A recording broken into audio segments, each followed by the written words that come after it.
The following is a presentation of the ForceCenter podcast feed.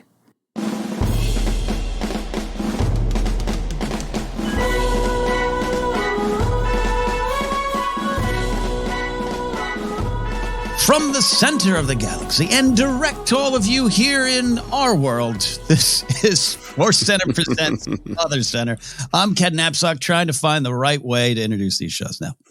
I'm Joseph Scrimshaw, and I can barely keep track of my own name, so I think you're doing a good job. Not that from the center of the galaxy has any, it's not bad to say. What am I? I'm just doing my head. It sounds good. That's why we've said it for 9 years. Here's what we're doing today, folks. We're doing another one of our life-ranked episodes. Yes, we love ranking that Space Saga. I'm afraid to even say what it is anymore, but that's silly. Star Wars. But here's the thing. Out of support for the strikes, as you all know, we've been doing this kind of content under the OtherCenter banner, and it's been a lot of fun. Not that you all don't love us talking about Star Wars, but you guys really loved us talking about food. Yeah, we need to do Chips and Salsa Center and far less popular Clam Chowder Center. But I think that's really where we're headed. Yeah. Shout out to Dan from Food in My Beard who wanted to share his clam chowder nacho recipe in our Discord. Here's the thing, always to the point, Joseph, where I had to make sure I didn't get offended that more Facebook interaction, Instagram interaction, Twitter interaction, but our Discord. Over a week after the episode, I'll go back into the OtherCenter category in our Discord, and there's 22 new notifications that I haven't got to yet. With everyone not even debating, having this wonderful ForceCenter-like thematic discussion of food, sharing foods from across. You got our buddy Mark Knoop and Ilka sharing local delicacies from the Netherlands and beyond, and and then you got people like you and me and Jen going, "Well, burritos." It's just it's been amazing. And in that spirit, we're going to do that today with video games. Oh, yeah. Joseph, you wanted to discuss this. This was on your list. I love this idea. Can I just ask you, drew you to this?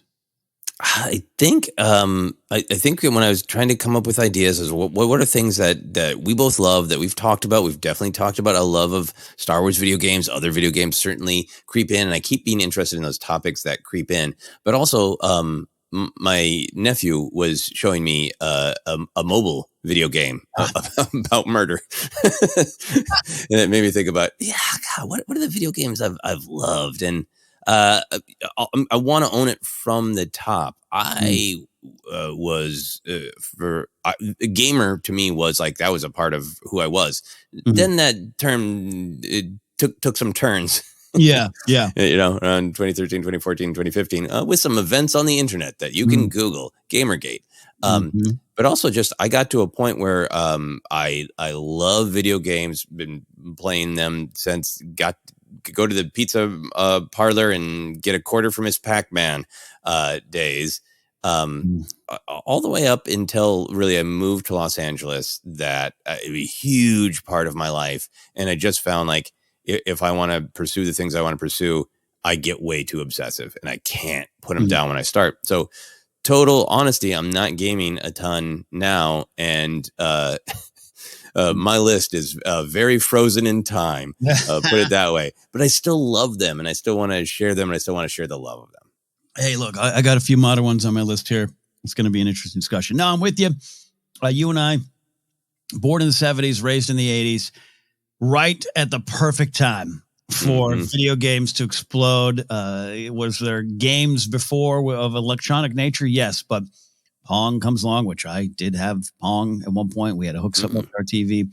The explosion of that, Commodore 64, which will come up in our conversation, Super Nintendo, I should start there. We were right there. And it's one of those things where I think occasionally I still have, I'll be playing a game or something, and I'll think to myself, aren't I too old for this? No, I'm not. We've never been this far with it. Right? We don't know. We're in this gaming might have been considered a quote kids thing in the 80s, but so were the things that we talk about on our podcast and celebrate and love. There were kids things that also meant we grew up, and now those things grew up with us.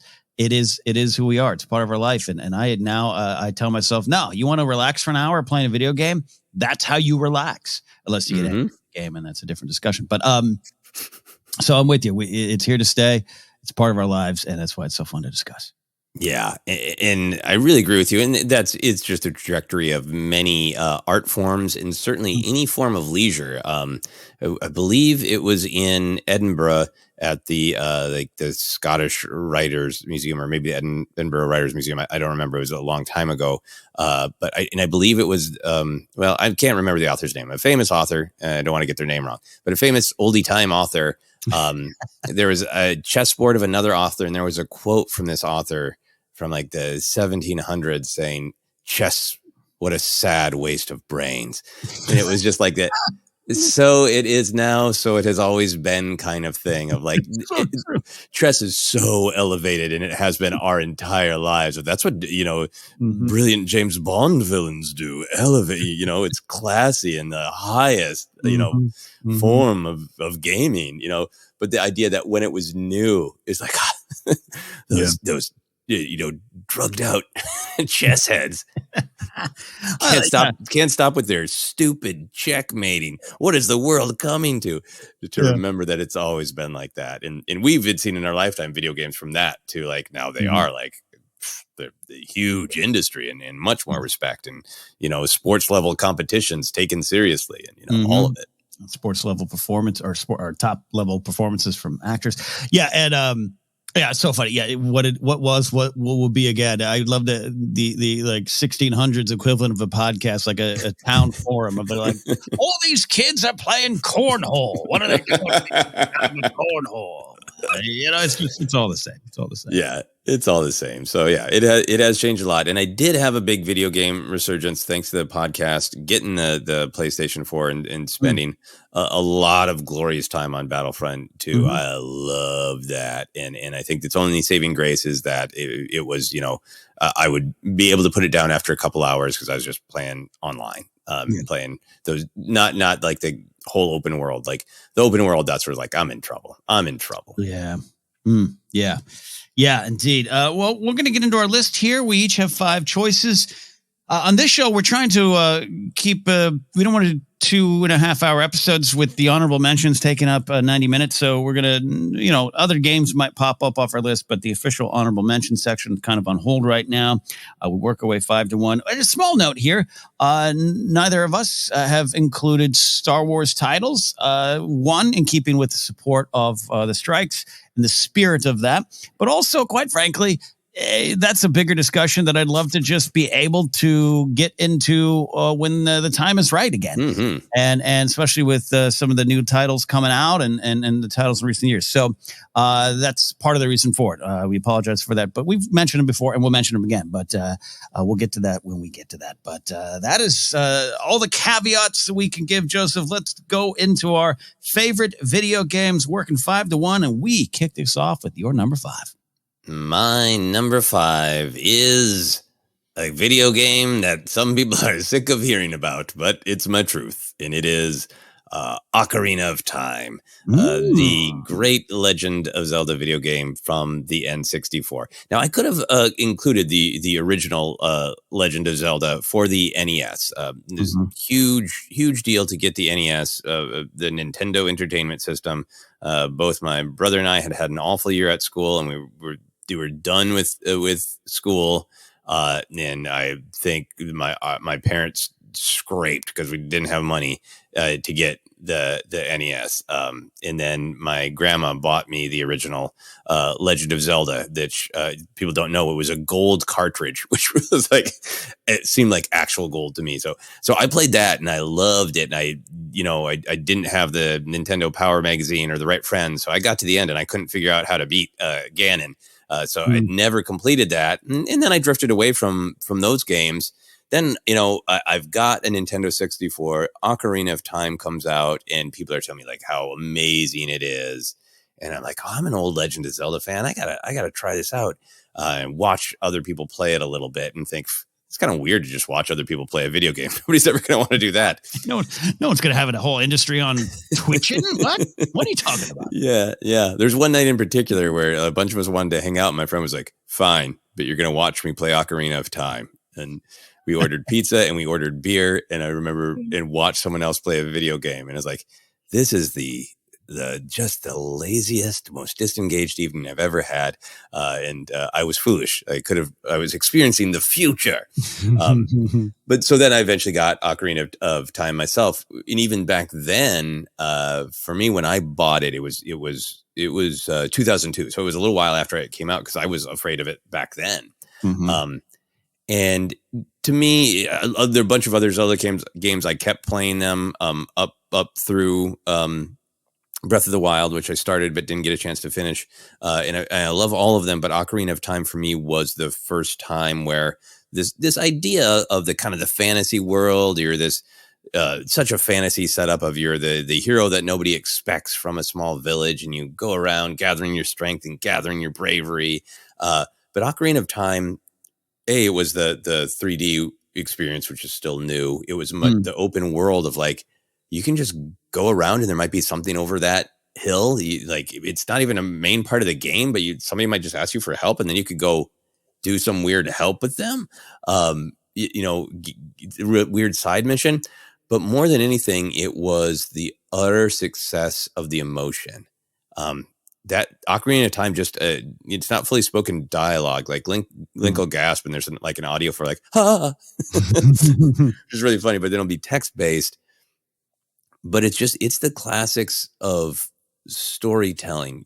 My favorite of the characters that you help, the groups, is the Gorons, the rock people. And they're some of it is the initial writing, some of it is kind of the fun cultural translation from Japanese. But this isn't even in Ocarina of Time; it's in Majora's Mask. But it's the perfect example. There's a Goron who's in a part of the landscape that has been devastated, and there's supposed to be like water flowing, but the Goron can't get down until you go to the temple and you fix things and the land becomes beautiful again. And the Goron yells at you and you look up and the Goron says, "I'm sorry to speak to you from such a high place, but I am trapped." And the reason for this long monologue, I apologize, is the power of Ocarina of Time it's the first time that I really deeply experienced, I don't want to go into that temple and fix this area of the map because it's the next thing to do in the video game and I want to feel like a badass. It was, I can't go to the sleep because I need to help the Gorons. Because it was emotional. It was about the story. Yeah. They let you put in your name. I put in my initials of Joseph Aaron Scrimshaw. So it was JAS of Jazz. And like, please, Jazz, can you help us? Please, Jazz, hero of time. Can you help us? And I was like, I can't go to bed. They need me. That was the power of Ocarina of Time for me. And I think that kind of power is going to come up here in our conversations a lot, because this is the blessing and maybe the curse of video games of pulling you into these worlds that you've either watched on TV or read about or wanted to be part of, and you really, really feel it. I keep coming back to that and hearing you describe it. I get it. Zelda missed me. Zelda's a weird thing because I didn't have a Nintendo. So all my friends were playing The Legend of Zelda and I was like, but I've got the Commodore 64, which by the way, I'm happy, as you'll see on this list. So I didn't play it. I didn't play the first game until the mid 90s because I could. Now I borrowed my friend's system and I just I think I missed this. So I've always been behind on Zelda. I know there's the big game now everyone's talking about it. So I'm fascinated by it. It's a wonderful world. And this game, this is from 98, right? This is crazy. Ocarina of Time, yeah. Yeah. Yeah. And so I feel as though I've missed it. So I love hearing you talk about it and all it means and how you can keep going back to this world. I'm blown away by that because I think because I missed it, that colored my perspective on it, where a new Zelda game would come out and be like, they're still doing that. And I don't mean that to be like a cynical a-hole, but it was just like, oh, I missed it. I love hearing you describe all of it. I kind of want to go back and experience this. I think you would love it because I think the real emotional power of it is the simple fantasy story always of, a darkness is spread across the land. It is very Lord of the Rings. It is very Sauron is here and Link is Frodo. but it's the way it's executed. Is the video game makes you enjoy the parts that are joyful and innocent and beautiful music and funny, charming characters. So then when you go to the parts of the map that have been violated, you want to set it right because of how beautiful it could be. And I think you'd really enjoy that. Yeah. I have a 64. I have one set up in the living room. Lucky man. So that's my number 5, Ocarina of Time. That is a great way to start our list here. We're going to go to my number 5. And if you know me or have heard me, you're probably surprised. You're not surprised that this next one's on the list, but you might be surprised that it's low on the list. And I'll try to explain that because maybe I don't even know myself. But my number 5 choice is the Show franchise. This is the MLB The Show, the baseball game. It's a sport game, and I'm a sport guy. I love sports. Used to play them badly, but that's part of the reason I love the game. So this is the entire franchise, but I played this morning while I was going over notes for the show. I had my MLB The Show franchise going. And here's the reason why I definitely had to include it. It's a game that dominates a lot of my time. But it is a game that kind of, for me, the way I play it, and I'm not alone in this, represents a lot of what you're talking about and a lot of what we'll be talking about time and time again, of the power to pull you in and the power of where for me, it stays with me. And I'll be going to bed thinking about, I got it. That poor guy in left field. He's slumping. And I can't trade them, and I can't do anything about it. And so I don't just play the game; I play the franchise mode, and it is what it is. It's your control of a team from top of the roster and the managers and the coaches, all the way down to the Class A rookie ball kind of thing. And here's why it's so powerful for me beyond just the game.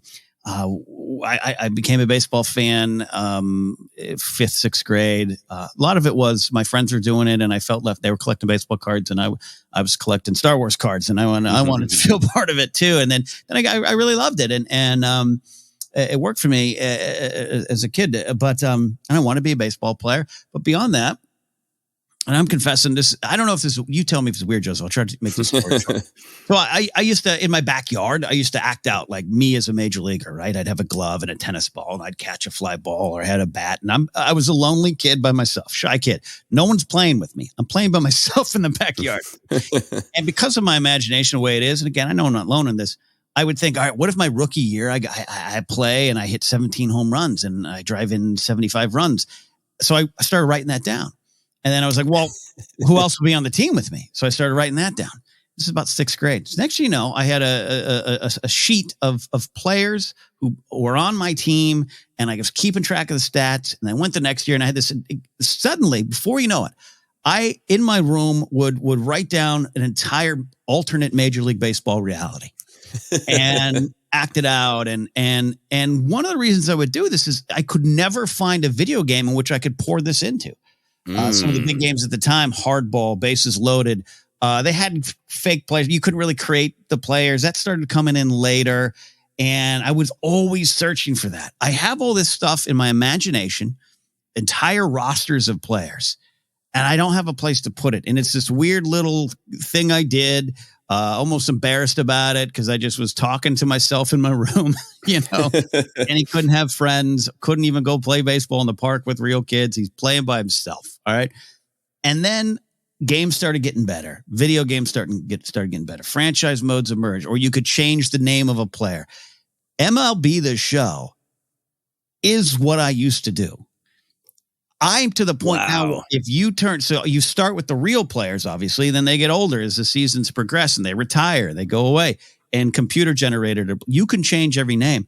I'm to the point now where I have generated 500 to 600 fake names in my MLB The Show. So I'm invested to them. So what you're talking about, I got to help Goron the Rock guy. There's times I'll demote someone to the minor leagues and I'm like, I feel bad for them.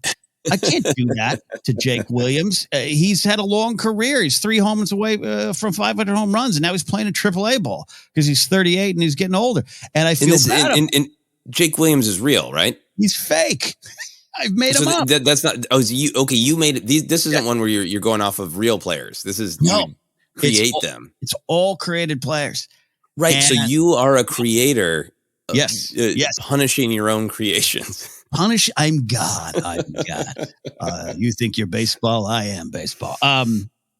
That's powerful. That's powerful. So when people, I'm in my 23rd year of my franchise mode, and this is when I restarted. I've played now since 2018 when I got back in MLB Show. I played 2009. I stopped, and this is one of the reasons why. Because it's just, you talk about a time suck, like, and a creative energy suck. But I need it, and it's been from when I was 11 or 12. I don't know what it is. I'm not the only one. I've talked to other people like, oh yeah, I used to create wiffle ball leagues and. So it's that energy. And so that's why I love MLB The Show, is it's allowed me to live out some dreams that I couldn't because I didn't have those skills. So I didn't pursue it to get better at it, or I thought maybe I could get a job as a baseball announcer. That didn't happen. Maybe I could get a job in management or so. It didn't happen, and I have some friends who have pursued that and are doing well. And so it's to cut my conversation short before you and I spend an hour on my psychosis. That's why I'm not just playing baseball. I'm invested in these careers. And now I'm to the point now I have kids. I have some of my players have sons in the game. I have family trees, Joseph, in this game. And I get lost in it, as you would with Ocarina of Time or some other kind of world. And that's why I love it. And that's why it's my number 5 choice. I think as we go on our OtherCenter adventure, we need to put an asterisk on. That could be a longer episode. I have a million things I want to ask you. This could be kind of like an obsessed episode where I interview just about MLB The Show. You mentioned it, and I got the idea that, it's a team building game, and I get that, but there's a lot of depth here. I mean, I can relate to building not baseball teams, but writing up different superhero teams. What if these characters switched around? What kind of team they'd be? I also just feel like the emotion of I made Jake Williams, and now I have to punish him. That has some clear emotional power. But I think just the whole building a team, when I hear you describing it, it sounds like a creative process, and it reminds me of a creative process, like particularly with some of the filmmaking stuff. You're taking all these pieces and you have a dream that they'll work together, like this scene and this scene and the way they'll cut together. And even when we're shooting this most recent one, I had a vision in there a couple times. The DP, who was great, was like, don't you want to keep moving? And I was like, no, I'm going to cut right there. I had a vision of how this image and this sound would work together. And there's just this like joy in this experiment, and you put all these pieces together, and then does it work the way I imagined it could? And that's what it sounds like to me when you're putting all these players together of like, I'm putting all these different pieces together to make a whole, and then will it sing the way it might in my imagination? Yeah. And the computer, I simulated a lot of games, and the computer takes over, or that didn't work, and then it gets it gets a real bummer, or there's success, and it highlights why I love sports. The how do you put it all together, but also just being in that world. This is why I want a pod racing game where I can manage a pod race team. I would love that, especially if you got to create the weirdos. And down to what droid you hire or everything like that. Like, you'd be invested. It's investment. It is story. It is absolutely story. So that's why I do love sports games. They're not for everybody. Sports aren't for everybody. I love Madden. Madden, you can do this too. I used to do this with football, but baseball's always been a little closer to my heart. And that's why I just love it so much. Yeah. Oh, that's a great one. That is a great number 5. Like I said, I'm having a hard time moving on, but I'm going to stop myself. We can do a longer episode. I also want to kind of fire up the game and play. So from that, we're going to go to your number 4.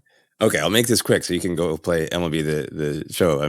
What was the character? I just this Jake morning, Williams? Well, he's in the minor leagues. I just this morning traded for a left-handed reliever named Craig Moyer from the Yankees. I got fired by the Mets, so I'm running the Padres now, and we needed a lefty. It was a big deal because I had to give up a guy who helped win the World Series last year. Tough morning, Joseph. Tough morning. Totally fantasy world. I got to get you back to that. So my number 4 is a video game that I don't think a ton of people played because it was everything on my list is between, I believe, 1997 and 2010. Owning it. This one came out in June of 2002.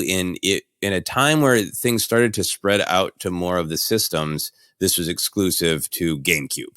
And it is a game called Eternal Darkness: Sanity's Requiem. Yes. Right? Sounds very melodramatic. Yes. Did you play this? No, I didn't, but I remember seeing it. I remember seeing it on the shelves. Yeah, so it was. So I'm a big fan. Asterisk. There's complicated things about him, and know it. Happy to discuss it another time. The asterisk is there, but I'm a big fan of H.P. Lovecraft and the world of cosmic horror that he created. Famously difficult to adapt.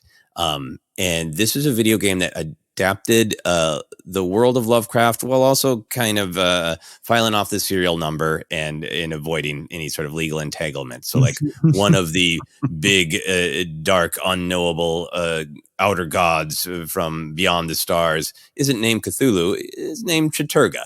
Like close enough. And there are a couple of direct nods of characters having, the same name as they do in Lovecraft's actual fiction.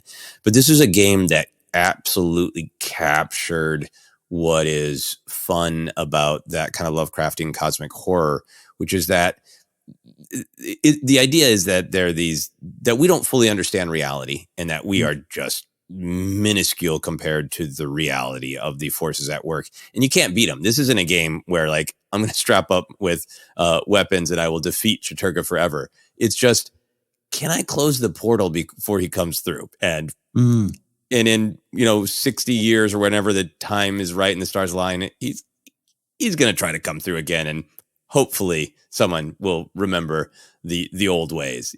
So you jump around in your character whose grandfather has died. You're a young woman, but then you're going through all of his books where he's kept the secret history of this truth that there are these horrible outer gods and cults that have been passing through time. So you jump around from like Roman times to you play a firefighter in Iraq, an American firefighter, and you jump around all over time, piecing together these dark truths and these tools that you need.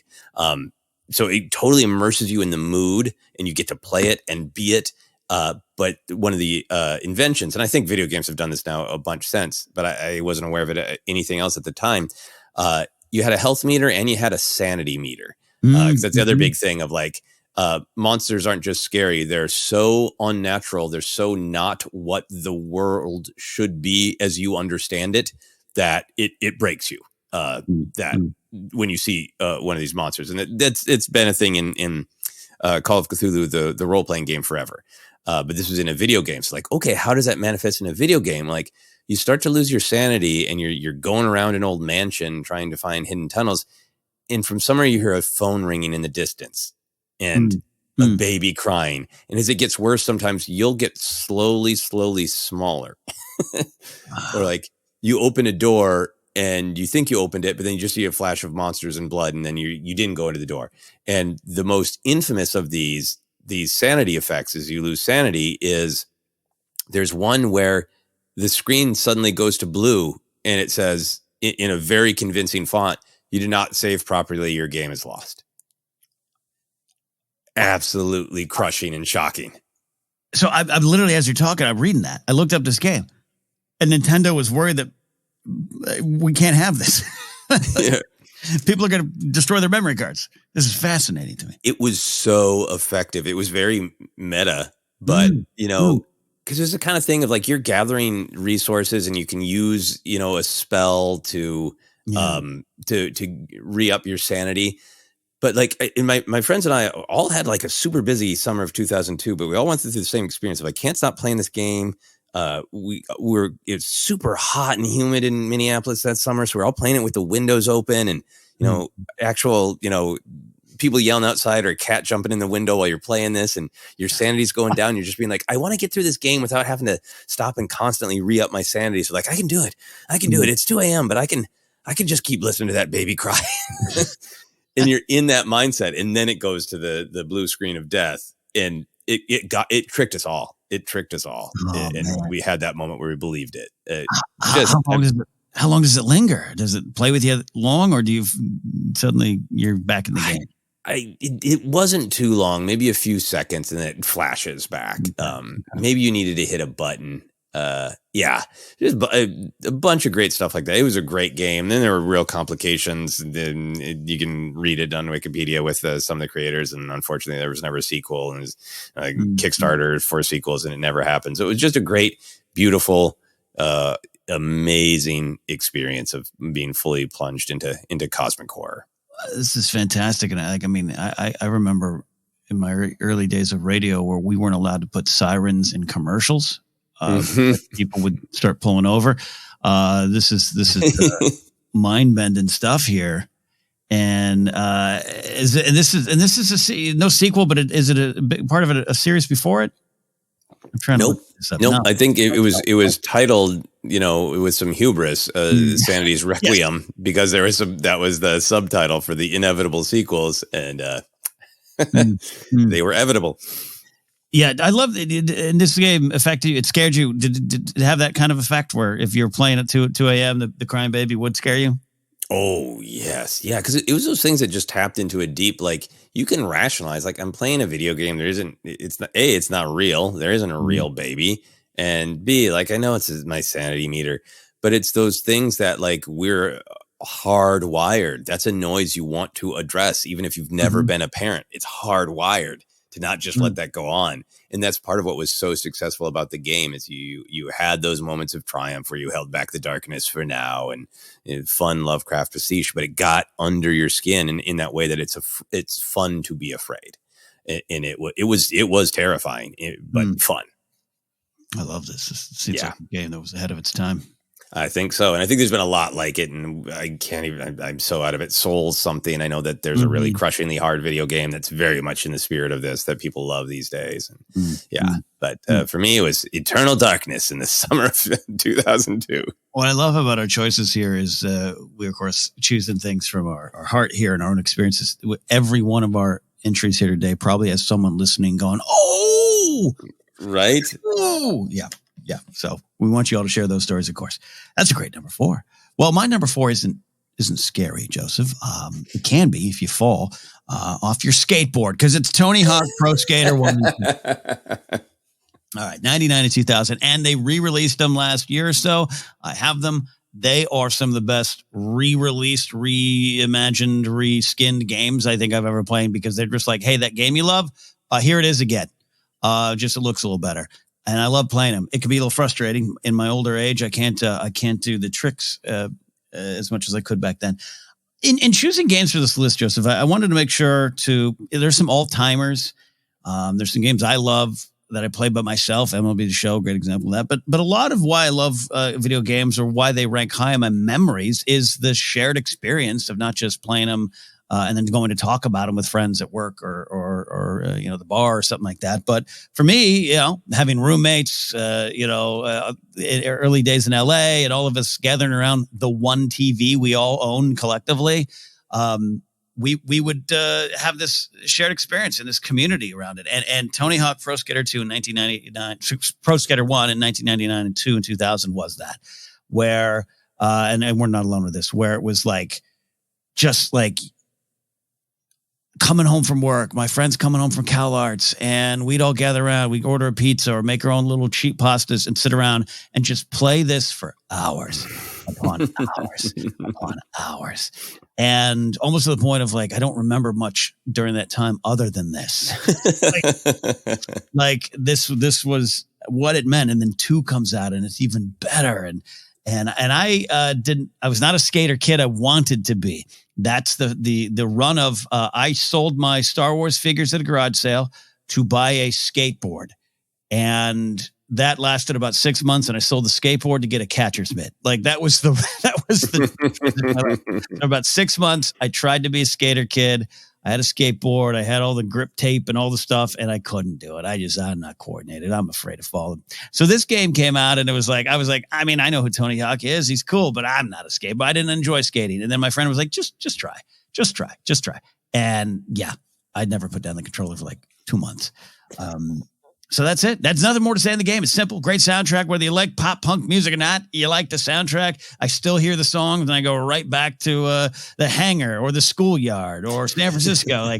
And again, the re-release, which occasionally I'll stream the game so you all can watch me get mad trying to land a jump, is fun. So that's why it's my number 4. Did playing it get to that point where you felt like you were flying, you felt like you were moving, like it was freeing? You got better. Yeah. And I'm not saying it was as deep as me finally landing an ollie that I couldn't at 9.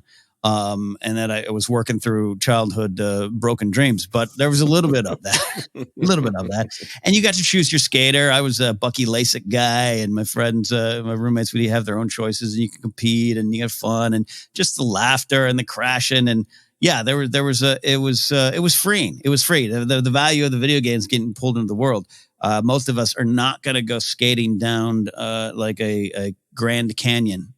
We're not going to do that. But you could, and it was just it was fun, and it's like a lot of video games. It's addictive because you get better and better and better. And once you pull off a move or a rail grind that goes for 20,000 points, you're like, now I can do it for 30. What did you do today? I was rail grinding. That is great. I absolutely love that. There you go. No other depth to that other than it's my skating dreams. And I still occasionally put it on and play here with the re-releases. All right. That is our number 4 choices, which means we're up to your number 3 choice. We're talking our favorite video games. My number 3 is BioShock. I love everything about this. This is great. Except the name.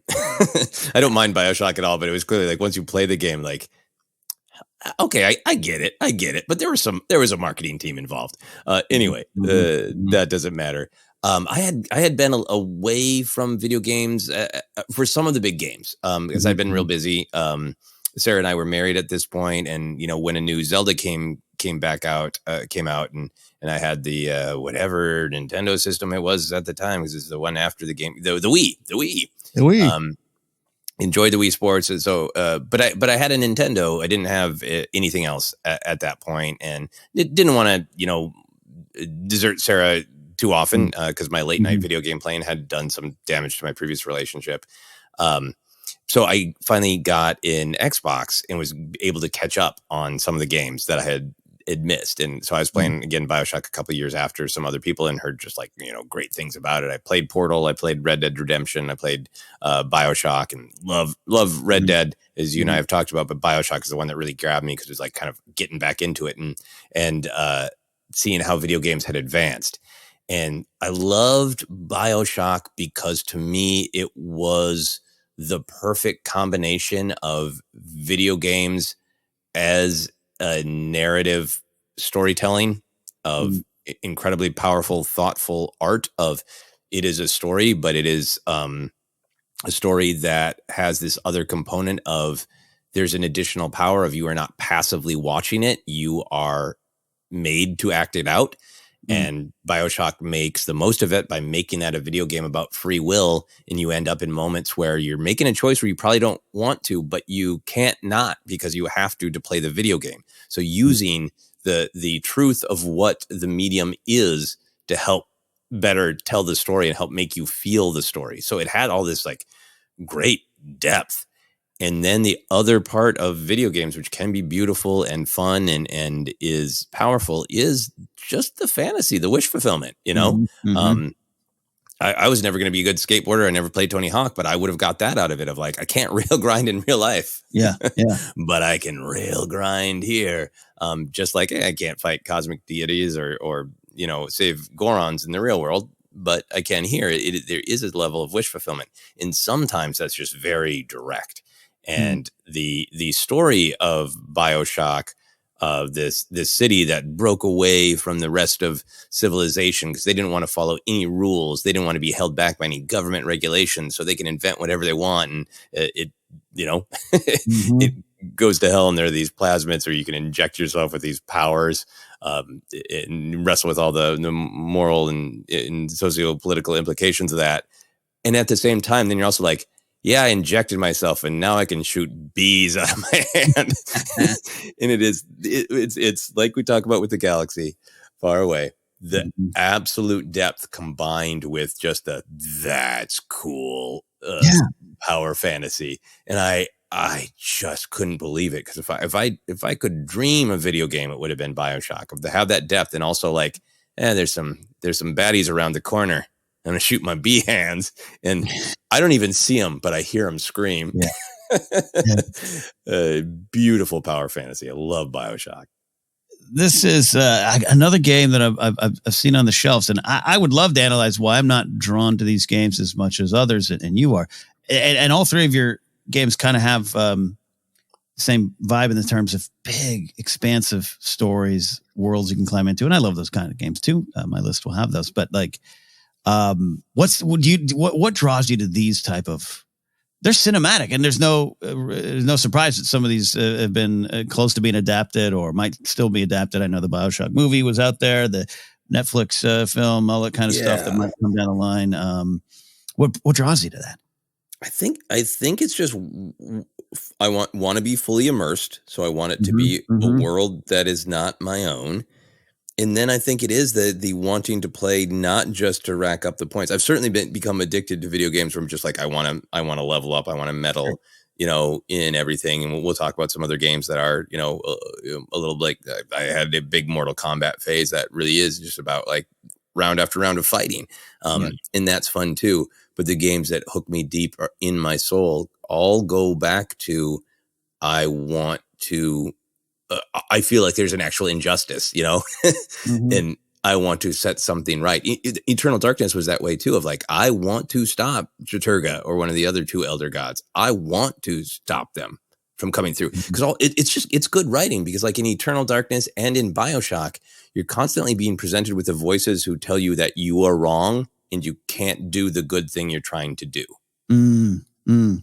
So it's not only like it's a part of a good storytelling, because it's raising the stakes on you of like, I mean, I'm sure MLB The Show has this too, but like, are there other managers in there who tell you like, your team's going to lose, you all suck, like that's the part of power of these games of like, you have these constant presence saying, no, you can't, no, you can't, no, you can't. So you're out there with your B hands going, yes, I can.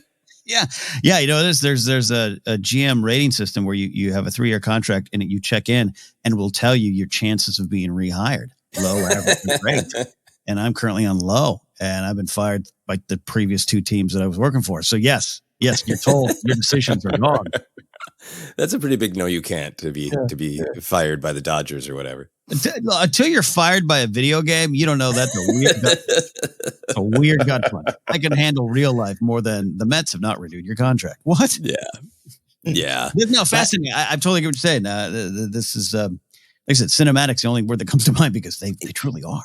Yeah, and it is total immersion. I always liked things with just its own world. It's obviously why we love the galaxy and other in Lord of the Rings and things you're visiting a world that is like other worlds, but nothing else is exactly that. BioShock nailed that world building of there's nothing else. There's many things similar, but there's nothing quite the same as BioShock. I know that what they've talked about film adaptations. I'd like you to do the stage version. Can you do a theater version of this? Oh, that would be very, very fun. Yeah. How do you do the bees? How do you do the bees? Yeah. So many fun abilities in that game. Well, that is a big number 3, a very popular video game series that I'm sure a lot of people out there will have opinions of. My number 3, I don't know if it's as popular. I think it's as known, and I think what it became more popular, but I'm going back to 1993. Commodore 64 had been put up on the shelf, Joseph. We were in the straight up PC world. My dad at the time, and actually my dad, other than his phone, is a you never bring an Apple product into our house kind of guy. I don't know why, but he's also an engineer. He likes building computers, and he's really good at that. So that's why. But anyways, we had a PC finally, home computer there in the mid-90s. And my dad and I, we got this game called SimCity 2000. Wow. SimCity 2000, as a lot of people know, is a city building simulator game. It had been a sequel to SimCity, which was a little bit different engine. We now had a different perspective. You were looking down, a more 3D feel. And you started in, I think, 1900, or you could choose 1900, 1950. And you built up a city, and you had to worry about all the utilities, the power, the police, the fire, the crime, the health, taxes, natural disasters, eventually alien invasions, all these kind of things. And you measured the city, and you built it, and that was the game. And on the surface, I don't know, it seems pretty boring.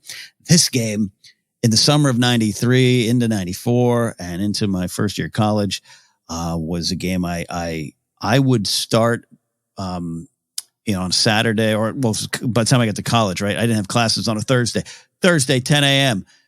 My dad would be coming home at 6 p.m. from work going, "Oh, you still playing?" And I just would not know. And I don't know. I didn't want to grow up. I didn't grow up wanting to be a city planner. There was a little phase where I was like, "Oh, being an architect sounds great to design houses." I had no skills in that. I didn't have my dad's CAD system drawing skills. I think it's going to the franchise mode idea. It was someday, Joseph, you're going to have to sit in a bar and unlocking me why I like these franchise upper management position. I don't know what it is. And so now I jump in. I could almost include this game now. There's a version. It's not from the Sim brand, but it's called Pocket City. It's on my phone. And there's a new game, Pocket City 2. They did a revamped version where you can walk around the city that you build. And this is now, I haven't looked at like X or Threads or anything late night going to bed like we all do, this doom scrolling before you sleep. I've been playing this, building a city, and it ties that back to SimCity 2000. And I know a lot of people know the game, and I know it's pretty popular. And the sounds of building, you have to worry about electricity, so you're building power lines, and they make this weird little sound every time you build them, and you put down roads. The trees are pops, but you put these little trees down. I don't know, man, but I love it. And it's one of the greatest games of all time because of that, because I just was so pulled in that I couldn't get up from the chair. Oh, I've never been fully immersed in Sims, but I've always wanted to be. I've talked to so many people who've had so much fun doing the more straightforward, just kind of guiding the individuals, but also the big city building. Oh, if I had that on a PC when I was the same age as you, that would have been game over. Yeah, I'd have been drawn in. I think this SimCity has always seemed like really sneaky edutainment to me. Like if they had marketed it the wrong way, it would have been like, kids, learn about vital infrastructure, or learn about life choices. Like it's just shy, is my understanding of. Let's figure out how life works. But they pitched it right, so it never feels like that. I've never heard anybody say, it's kind of edutainment, but it feels like that's actually what the appeal is. Well, yeah, in like third and fourth grade, I remember on our computers they had in the back of the class, we would play that lemonade game where you'd run a lemonade stand. So there you go, learning the business, capitalism, and how to make money off lemonade. You're right, you could have gone that direction with it, and who knows, maybe some people did use it. And again, there's some valuable skills to learn in all this and how it all works, how city government works, because that kind of stuff shows up. Even got working in malls. Malls are tiny cities. You got the mayor, you got the police, you got the utilities workers. It's all the same.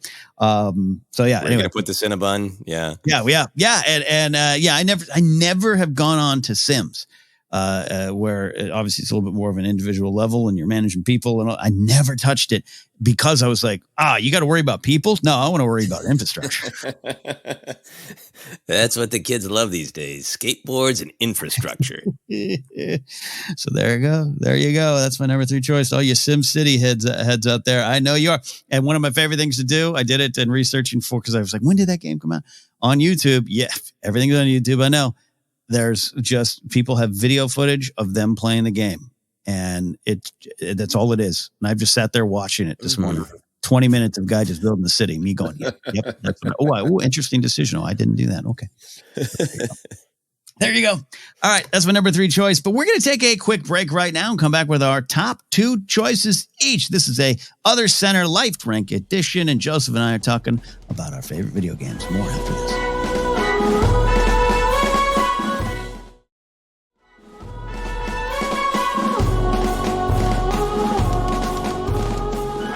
Welcome back to OtherCenter. I'm Ken Napzok. That's Joseph Scrimshaw. We've got a list of video games in front of us, and we are talking about our favorites. Yeah, we try to not do honorable mentions, but I have a long list that we'll do. Maybe that's part 2.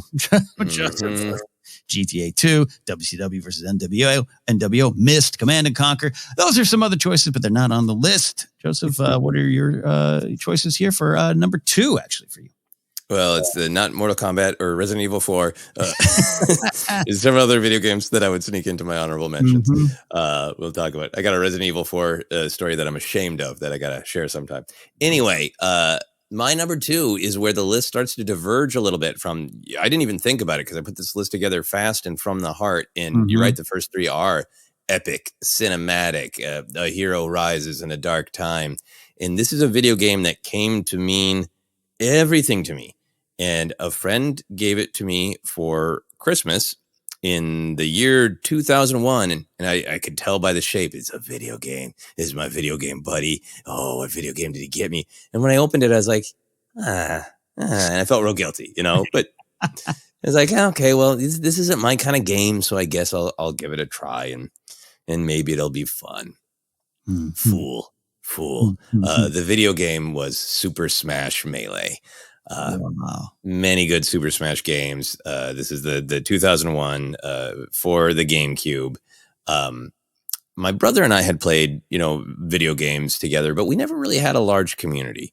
By this time I had, a bunch of good friends from comedy and from other parts of life. And they were really, at that point, they were really my found family. And I really thought of them that way. Like this is my found family. And we do a lot of things together and we make time for it. We have all these parties that we do that's kind of our holidays. It's like, well, bar crawl is a holiday for me. That's what I do, with my found family. And not only did I enjoy Super Smash much more than I thought I was going to just playing by myself, the huge thing is it became a thing for our little found family community. So I'm sure most people know Super Smash, but if you don't, it was Nintendo being like, well, what if we just take a lot of the characters that we created or we have the rights to and make it kind of like a Nintendo-ized Mortal Kombat or Street Fighter, where it's pretty much kind of mostly 2D side scroller. You're on a level and you got your different moves and your characters have their signature moves and you beat the crap out of each other, but with this Nintendo flair. And I think that's part of it is like, I liked, I played Super Mario, I played Donkey Kong, I love Legend of Zelda, but like, I don't know, Pig Kirby, I don't know, Yoshi, I don't know, like, I was still in the point where it's like, I like things a little bit darker and edgier. And it's like, I don't know, this is kind of cute and bright. Yeah. And then the absolute bonkersness of it just drew me in. And like I said, it became a real social thing where I was talking on a recent episode about the comedy variety show that we did every month, Look Mono Pants, which in 2001, I believe the show started at 11:30, usually ran 2 hours. And then we'd do the after party. So we'd hang out, have pizza and drinks, and probably starting at about 2 a.m. Like 5 or 6 of us would kind of look at each other and go, Super Smash, Super Smash. And we would play until the dawn. And it became this refrain. And I know this is one of those things that people are nodding their heads because a ton of people have had experiences like that, where it'd be like that, one more game. Okay. Everybody's like, one more game. And it was a joke. We'd play the first game and be like, all right, one more game. And then it would get down to like, this is harmful. We're all just, glassy eyed fighting on autopilot. Like, one more game. I got to go. No, one more. Can't go out.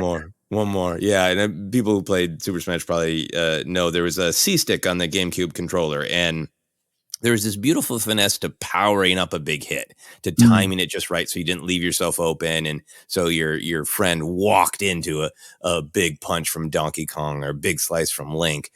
But you could hit the C-stick and it would do it fast. And my friend group were like, yeah, that's cheap. No C-sticking. And then we had one friend who was like, what?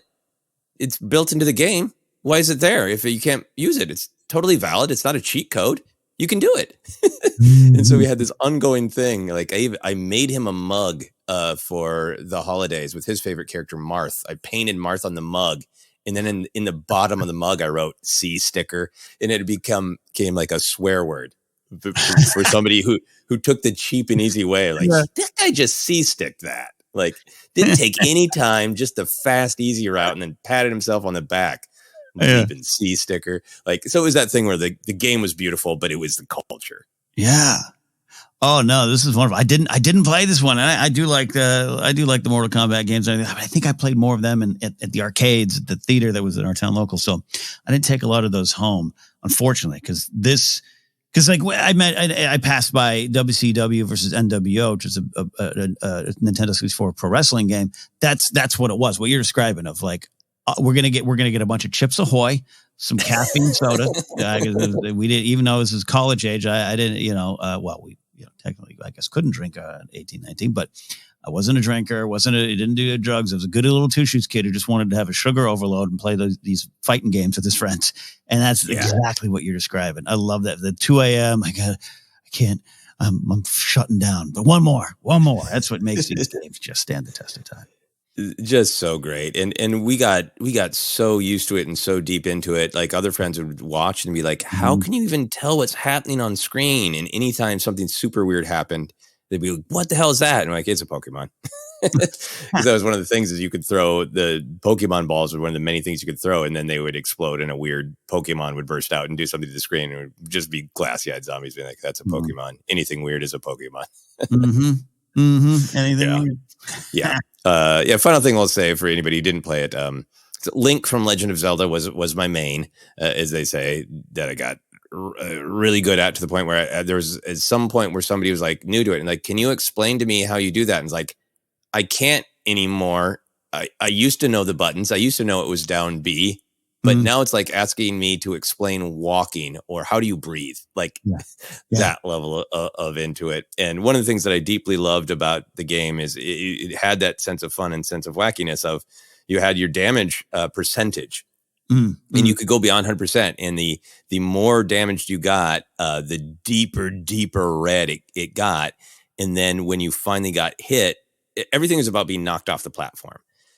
So you could get yourself up to like 800% deep blood crimson damaged. And then somebody would just like blow a kiss at you and your character could be like, wah! And fly off the screen as fast as humanly possible. So you'd find those levels where it was hard to get knocked off the level, where you could bounce around and get each other up to the highest possible damage. And then a little boop and just scream off screen. So funny. Have you, when's the last time you visited this game? Is it possible? Has there been any updated versions that are still this version or your favorite version? Yeah, there was Super Smash Brawl for the Wii, and we played that for a little while. But people's lives were changing, and it wasn't as big of a deal. We did play that one for a while. There's been many since. But it was Melee, that one. The last time I believe was 2012. It was a reward for a Kickstarter I had done in 2012 of, if you donate at this level, I'll play Super Smash with you. And one of my old Super Smash buddies is like, he very generously donated a lot of money so we would make time to play Super Smash again about 10 years after the prime of us playing it. And that was last time. Yeah, it's also sad when the moment passes. When Tony Hawk Pro Skater 3 came out, all of us were like, not anymore. Right? And it's just life, right? It isn't like, I don't like that game anymore, right? It's people moving on, different things happening. Yeah. It's crazy. That's beautiful. Yeah. Maybe we'll have to fire that up one day, somehow, some way. I think we're close to it. Yeah, because I got together when I was in Minneapolis earlier this summer, and I played a board game with some of these friends, and one of my friends was like, and then after this, we're going to play Super Smash till 2 a.m., right? And we all kind of laughed, but then we all kind of looked at each other like, maybe one of these days. Love that. Great number two. Yeah. What's yours? Controversial is what it is, Joseph. It's controversial. I'm not just sneaking in honorable mentions, but I had this spot blank and I was like, what are some of the great games of my time? And I was going to go with the Commodore 64 game I've mentioned before called Project Space Station, which is just a game from 87, in which you manage NASA's space program and you launch satellite, you hire scientists. And I was like, I'm just picking the same game over and over, franchise. I got to do something a little different. And it's a game that, I'm going to say it, and everyone listening, and even you might have a reaction. And my number 2 choice is Fortnite. There we go. some groans, some question marks. I know that the game might not be cool anymore. It might be re-cool. It might come back again. I don't know. I don't care. I did start playing it when I started Twitch streaming after I got laid off from Collider, looking for income and things to do and content to create. I started streaming games and I started playing this Fortnite everyone was talking about. And I had a lot of fun with it. I couldn't do some of the buildings stuff that's needed. And I don't know. And I just kind of I just stopped. And then about, I don't know, time flies, about a year or so ago now, our buddy Ken Plume from Force 5 on YouTube, he'll deny it. He absolutely peer pressured me. He bludgeoned me over the head until I played with him. And I have not stopped since. I play every day unless I'm on vacation. Half hour, sometimes too long. I've gotten a little better at that. So again, a lot of thoughts on the game. I am not one that thinks, violence in video games or rock and or roll music leads directly to some of the ills of society. I think there's a bigger conversation. There's parts of this game. My niece plays it. She's about 10, and I played one time with her. It was like, we're trying to reconnect a little bit. I don't talk to my sister as much anymore. And say, well, she plays Fortnite. I do, and we played. And I don't know if I loved my 10-year-old niece saying, "Are you using the assault rifle or the shotgun?" Like there were some things that. I might take some issue with it. I get that. I get all that. But much like you said about an earlier choice, Joseph, we can have those other conversations at another time. Yes. But the game is bleeping fun. The game is addictive to a dangerous level. They removed the mode I play. I don't have to worry about building because I'm not a 10-year-old with those skills. I'm an old school video gamer, and I need it to be a little slower. And then I stream it, but also I play by myself. And because you can play with friends, that feeling you're talking about, and I don't want to try to say that you even need to recapture that feeling of playing with your friends in college till 2 a.m. But there is a sense of community, a sense of kinship that happens because of Mr. Plume. I play with him online. I play with our buddy Lauren Romo, the Galactic Podcast, Hal Lublin, your friend of mine. Brian Ward occasionally swings by. My friend Brian Tiller, who a listener of the show, also working on songs with me. We play and we hang out and we talk and we chat and we jib back and forth and jab back and forth and we hang out and we play. Some other people that I've met through them that are really fun to play with. And then we'll go online and play with it too. One of our listeners, a wonderful character named Ranger Donald, he plays with us online too. And it is, I never want to say you need to play a game, Joseph. I will say two things. One, there's supposedly a rumor that Doctor Who characters are coming to the game. Oh, and there you go. And two, your love of themes and the thematic elements of story, our own personal thematic elements that bleed out from us into our actions, choices, and words. Your head might explode when you play in a team, trios, or squad mode. Who you are as an individual shows up in the game. Are you a camper who likes to hide in a bush, work your way around obstacles and confrontation? Are you someone who runs and jumps into problems? Are you someone who leaps before you look? It's all on display, and you're all, especially when you play in squads, which is up to 4 people. It's never not interesting to me to see how people play, what they do, how you win, how you lose. And the action's pretty silly. And it's also a pretty silly game. And sometimes I think I just need that. So outside of, the violence, but guess what? I've grown up with video game violence for 40 years now. I don't go out into the street and do it. But again, bigger conversation. So I can separate myself from it. I know maybe other people can't. But it's you talk about turn off your mind, relax, and float downstream. I just have a blast. And I sometimes, if I do go a couple days because I'm busy or traveling, I just miss sitting down and knowing that none of this matters. All that matters is the connections I've made or the fun I'm having in this moment. And that makes the game valuable to me. I'm able to truly relax. Yeah. No, I totally get the caveats you're saying about, the violence, or like sometimes even for me with video games, it's this sort of like the go. It can get you in this kind of, headspace where you're kind of getting, you can have fun and relax, or sometimes I can get too, I had a day where I was playing Battlefront and then I was realized like I'm driving recklessly because I'm too rattled from my own anger at Battlefront. I can't drive like I'm trying to beat Kylo Ren on Cloud City. Calm down. I've done the play Gran Turismo 4 and then get in my car and go, oops, better pull over. Yep. So I do get those caveats, but what's coming out is this just kind of classic timeless tale of what's something that a bunch of friends can do together. You're describing playing poker or having a book club or a knitting circle of like, it's a structure. It's a reason. We do love the thing, but the thing is also just what's bringing us together to have this moment of community and be together and shape the way we spend some time together. I think that's exactly it. And I think at times I'd rather be in a knitting group with Plum and Hal and the gang, but no, it's a feeling. And there's time. Yeah, I love it. Yeah, because sometimes I'll get a text from Ken. Hey, Hal and I are online. You want to play? And it's like, what? Yeah. Well, I have responsibilities. Let me throw them aside because I need half hour with these guys. And it's fun. It's fun.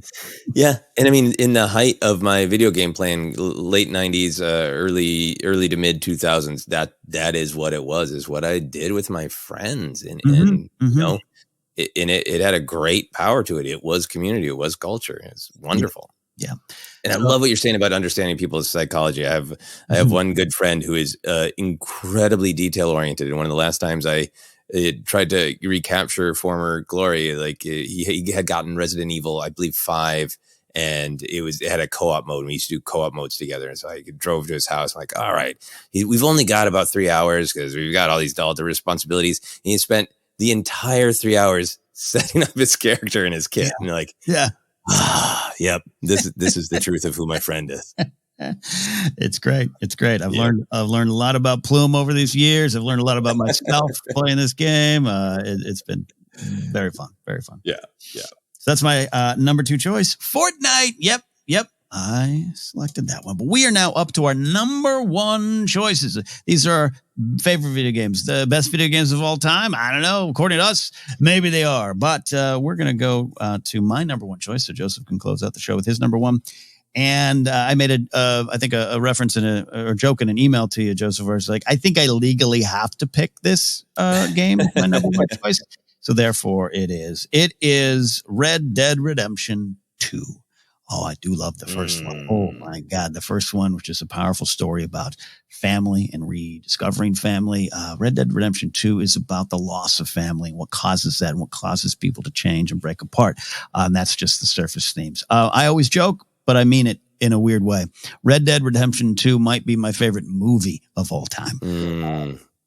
It is an achievement in a lot of ways in terms of open world, how the game looks and feels. And eventually things will surpass it in terms of the look, feel, and all that stuff. But I love it. And it's not for everyone if you're not a fan of the Old West or that kind of stuff. But that's one of the things I love Red Dead Redemption 2 specifically. And I remember having a conversation with you and Mike Black offline, because Black and I are big fans of the game. And we were trying to we knew you played the first one, but you need to fire up the old PS4 and get this one. The story in it, the story is an important story. The themes this game actually, I just say it directly. It affected me in a way as I was going through some of my own changes. And how I look at the world, politically and socially, and who am I, and how do I fit into all this, and how do I fight change? No, I don't want to fight change. I want to be part of change. All those things. There's some moments in this game that actually affected me on that journey. I'm not saying it changed me, and I turned off the PS4 and went, I'm a different person now. But there's a lot of real history. They deal with the actual history of the Old West, the 1800s into the early 1900s. It is a story of change, it is a story of progress and what that does and how people either survive, thrive, or shrink from that, and how you adjust what you're trying to accomplish. It is about power. It is about freedoms. It is about who we really are.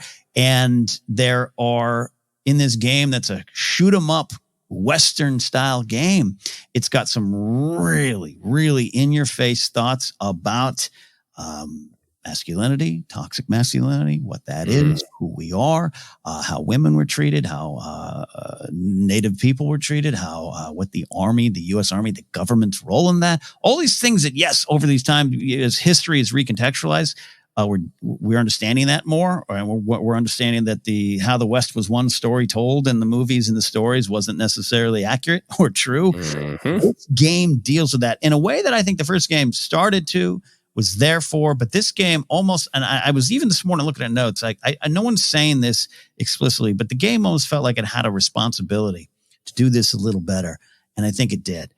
Race relations, economic reasons, and one of the big moments, what I was talking about earlier, is I believe in progress. I believe in bigger cities and industry and all those kind of things. I was having this discussion, actually debate recently about the 1950s and the freeway expansion. And there's things we needed to do, but the ways we did it was maybe wrong. And I've more at that point now, because there's a moment where you're heading into one of the big cities, Saint Denis, and you're looking at the industry that's emerging and these smokestacks blowing this black billowing smoke into the world. And you're seeing what's happening, and you're seeing the barons, the titans of industry, who are the enemies in this game.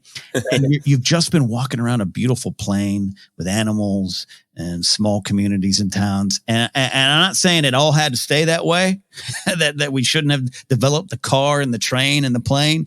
I do believe in progress, but I looked at it in a way I'd never seen before, where this beautiful world I've been walking around now had smoke billowing through it. Why? Because somebody had money, not because they were advancing society versus technology versus industry. They were advancing it for their own power. And you just start to see it in a way. And and then there's the interpersonal story between Arthur Morgan and John Marston and Dutch van der Linde and all these characters. And at one point, for those who still haven't played it, I won't spoil it, towards the end of the game, a lot of people know the moment I talk about. I was bawling as I'm playing this part, and I'm crying and moved by this story. I was so effectively pulled in, and other games maybe do that for other people, but this was my game. And that's why this will always be, until it's toppled probably by Red Dead Redemption 3. If that ever happens, this will be my favorite game of all time. Well, my main reaction is that I think Next Life Ranked, you should actually end one of the ranked episodes. That is a great insight. And I really respond to a lot of that. I think for me, a real growth moment period is realizing that kind of some people explicitly and other things just sort of through osmosis. I got the message that the way we've progressed as humans is there was an idea and then there was a better idea. So everybody did it that way, progress. You learn actual history is like, nah, usually is some greedy rich person trying to get richer and someone got real hurt along the way when maybe they didn't have to. And dealing with that honestly, and dealing with that in a place where this is the way, manifest destiny. We're meant to be here, and this is meant to happen this way. Versus we all have choices, of how we relate to one another. And anyway, could go on and on. The first Red Dead, I was devastated by the ending. So upping the emotional stakes from Red Dead Redemption, I don't know if I could even handle. So this is definitely on my list to play because I loved the first one. Then we'll do another center on it. I'll replay the story. I'll replay and go through it. I've actually been meaning to do that. I just know that I'll lose a year of my life if I do that. It's valuable for the reason. And also a reminder, a lot of stuff we're talking about, especially some of the more story-based games you're talking about, how I think that stigma still exists of, video games. You're dropping a quarter into a machine, mindlessly throwing away your life. And that was kind of what was the feeling in the 80s. And it's a medium. It's an art form. And there's silly games and there's, phone games that are pretty dumb, but they keep your attention, that are designed to, and all those kind of things. And there's arcade games. This is an art form. This is truly stories being told in this form. And I love it. Yeah, and there's a reason that those games make a bonkers amount of money and affect the culture. And look at things like The Last of Us, and which I haven't played, but I watched the show, and they're powerful and they're here to stay. Well, that is my number one choice, but that's not the end of the show. And your choice is spectacular and a great way to end the show. What is your number one video game of all time? This is the definitive list. No one can argue with it. Well, my number one, I think, is probably other people's number ones. And I fully also acknowledge that some people are also going to be like, yeah, we know it was good, but can we please stop hearing about it? But I have to be honest. We understand. Yeah. Yep, Grandpa, that was a good time. Yep. You rolled the trolley and comic books were 2 pennies. I get it. But it has to be the most phenomenal video game experience for me is GoldenEye for the N64. It was... There's a ton written about this video game. I have a GoldenEye book that I can't wait to crack open. But for me... going through some of my reactions in order. Talked about James Bond on my Obsessed podcast. Definitely it's come up here on ForceCenter. Maybe we'll do some OtherCenter episodes. Don't really want to cover the movies right now, but I'm a big fan of the books. That's where it started for me, honestly, in a lot of ways. And part of the books are thrillers about a complicated, flawed person. The first one is the first paragraph of the first book is a depiction of misery, of how gross it is to be in a casino when everything is smoke and sweat and desperation. And then the movies come along and even the books become more fantastic and thrilling and more over the top. And that's a part of the fun tension of James Bond is it's this thriller that also has gadgets for the kids. But a part of the appeal is this desire to be like James Bond. And one of the things that attracted me to James Bond was he was like, I understood technically we're both human men, but that appears to be where the similarities end, geeky and scrawny and, too young to be good with women, but, too young to order a martini in a cool way, but like all of these sort of impossible things he is. So this, this inbuilt desire to can I even be a little bit like him? And that's what the appeal of some video games are, based on any sort of IP of like, you get to be like, you are 007. Like, well, that's kind of like going back to, Kennedy, JFK is the one who the books were popular, but he exploded them in an interview by saying the fifth novel in series From Russia with Love is what he's reading and he loves it. Even JFK wanted to be James Bond, so that was like a huge part of the appeal. And this is so early in the 3D revolution. The PlayStation 1 had gotten into it, but the N64 really stamped the 3D experience. And it was so well made that games after it, and I played all the other Bond games for many years, and some of them are in my runners up, but they always struggled to make the finesse with which you could aim.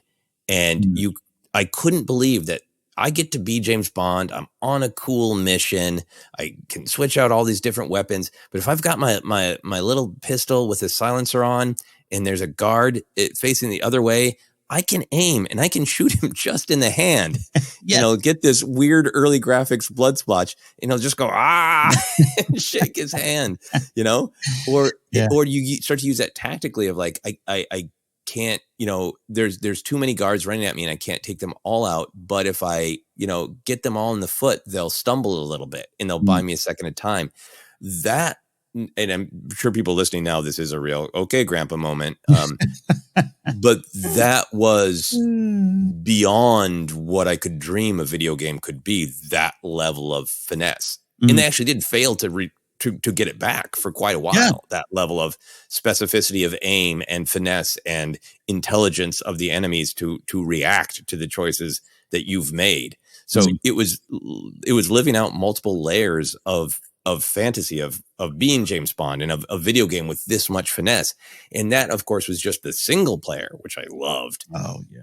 This is one of the video games that is famous for creating the multiplayer experience. And I loved the first player experience. If there was no multiplayer, GoldenEye would be my number one video game. But then you put that experience that so many people of different ages have had with GoldenEye, but then with other ones. But yeah, pizza and Coke or pizza and a beer. And then, at the time it was 4 buddies and you run around and, everybody wants to be Odd Job. Try to throw your hat into your friend's crotch. No Odd Job. Yeah. No Odd Job. No Odd Job. And the infamous slappers only where, in the video game it's supposed to be karate chop, but you just run around going, trying to smack each other. The levels were super accurate to the movie, not just GoldenEye, but also to other, in some of the bonus unlockable things, like that's the hangar from Moonraker. That is the Moonraker. That level of accuracy I hadn't experienced too. The music was phenomenal. So it got everything, it hit every sweet spot of what a video game could be, single player and multiplayer. We were doing a show in 99 is when myself and my brother and my good friend Timmy Rand and a couple other people, we put in the program under the special thanks, no thanks to GoldenEye, because we would get together to work on the show and we just wouldn't. And we ran into trouble because we couldn't stop playing GoldenEye. It was so fun and so beautiful. Well, this is a great way to end the show, man, because this is everything you're saying. You're describing this a game that I don't think time has lessened its impact. No, but to be clear, like this was a game changer across the board in so many ways, including what you're talking about of make sure you got 4 controllers because you're going over to Blair's house and you're going to play this for hours, and it becomes part of our lexicon. If I walk a certain group of friends or certain age group, if I say proxy mines, everyone knows what you're going to. Everyone knows. And the single player mode is actually really good. And there's something about you're right of so many great games have come since then, but a lot of games, and even something like Red Dead, I think are measured by this game, both in the single and multiplayer. And that's how great it is. There's a reason. There's a reason it is what it is. And it was something special, man. It was something special. Just remember my mind being blown, but then my mind being frustrated because my friend kept slapping me to death. And yeah. And like even the missions, I think that's what was so immersive about it is, compared to modern video games where you can do 8 million things and hack puzzles and open world, and you can cook and, endless amount of things you could do.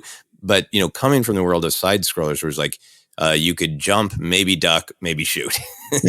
Yeah. And maybe dodge, maybe weave, whatever. That's about it. And you'd get this mission briefing that's, like hack the server. And like, what are you talking about?